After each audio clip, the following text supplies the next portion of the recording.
देखिए, एक तो नड्डा साहब और रिजू जी सदन को गलत बताए, झूठ बोले, इसीलिए उनके ऊपर एक्शन लेने के लिए हमारी पार्टी तैयारी कर रही है। दूसरी बात उन्होंने ये कहा कि कांग्रेस पार्टी धर्म के आधार पर ये रिजर्वेशन दे रही है। ये सरासर झूठ है। धर्म के आधार पर तो बीजेपी कानून बना रही है।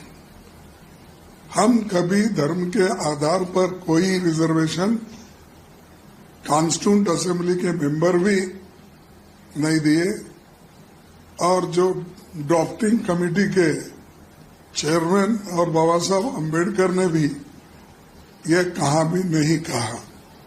और दूसरे जितने भी हमारे नेता थे, वल्लभ भाई पटेल या अपने पंडित जवाहरलाल नेहरू जी, बहुत से नेता जो बहस किए कॉन्स्टिट्यूंट असेंबली में, ये मुद्दा कभी उन्होंने छेड़ा नहीं और इसके बारे में वो बात हुई नहीं।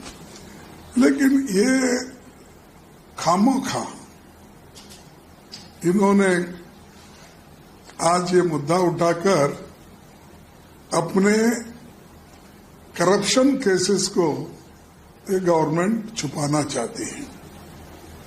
ये जो जुडिशरी में बहुत बड़ा करप्शन हुआ और इससे पहले भी जो सरकार में बहुत से करप्शन हो गए, ये मुद्दे अपोजिशन पार्टी उठाना नहीं, इसीलिए उन्होंने ये आधार समझ के उन्होंने कि मुसलमानों को रिजर्वेशन दे रहे, फलाना दे रहे। ये हमारे कांग्रेस पार्टी में या इससे पहले चाहे कोई भी पार्टी हो कर्नाटक में, या कांग्रेस हो या बीजेपी हो या जेडीएस हो या जेडीयू हो, इन्होंने सब मिलके उस वक्त के रिजर्वेशन को एक्सेप्ट किया। जो रिजर्वेशन 94 में शुरू हुआ, तब से लेकर अब तक वो रिजर्वेशन है। और उसके लिए ये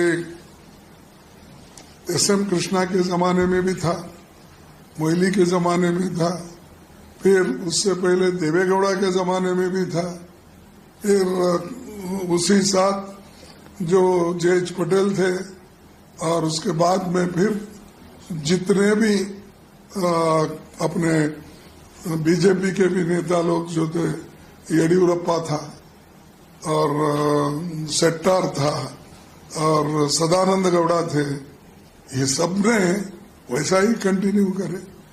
और कुमार स्वामी के जमाने में भी कंटिन्यू रहा, धर्म सिंह जी के जमाने में भी कंटिन्यू रहा, और अब तक वो कंटिन्यू है। लेकिन उनको क्या दर्द है? तो एक दर्द है उनको, जो कर्नाटक में गारंटी सक्सेसफुल हो रहे हैं। हमारी 5 गारंटियां जो है जनता तक पहुंच रही है और जनता तक जा रही है। इसीलिए वो बड़े दुखी है कि ये कांग्रेस की पॉपुलैरिटी इस ढंग से बढ़ रही है। और चौथा ये है कि मुसलमानों को पहले भी कोई अलग नहीं दिया रिजर्वेशन, आज भी कोई अलग नहीं दिया। जो मोदी जी ने अपने वक्त अपने स्टेट में उन्होंने मुसलमानों को ओबीसी में डाला था, और जो ओबीसी को जो भी सहूलतें मिलना चाहिए वो वहां के चंद मुसलमानों को भी मिल रहा है। और यही महाशय थे जिन्होंने, मोदी जी ने खुद अटल बिहारी जी वाजपेयी के वक्त रेकमेंड किया कि ये स्टेट लिस्ट जो हमने लागू किया, इसको आप सेंट्रल लिस्ट में भी डालकर लागू करो।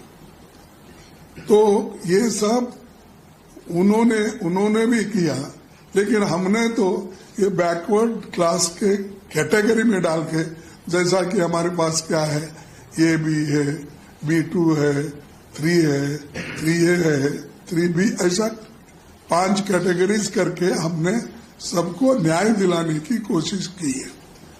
अब उनको मुद्दा एक उनके करप्शन केस छुपाने के लिए, दूसरा इस जो सही कानून से किया हुआ 30 साल का कानून अब चैलेंज कर रहे हैं, तो इससे यही जाहिर होता है कि वो फ्रस्ट्रेट हो गए और वो लोग ये इसको करना नहीं चाहते।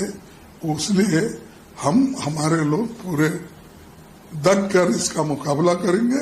हमने संविधान कांग्रेस ने रचाया है, कांग्रेस इसको हिफाजत करेंगे, लड़ते रहेंगे।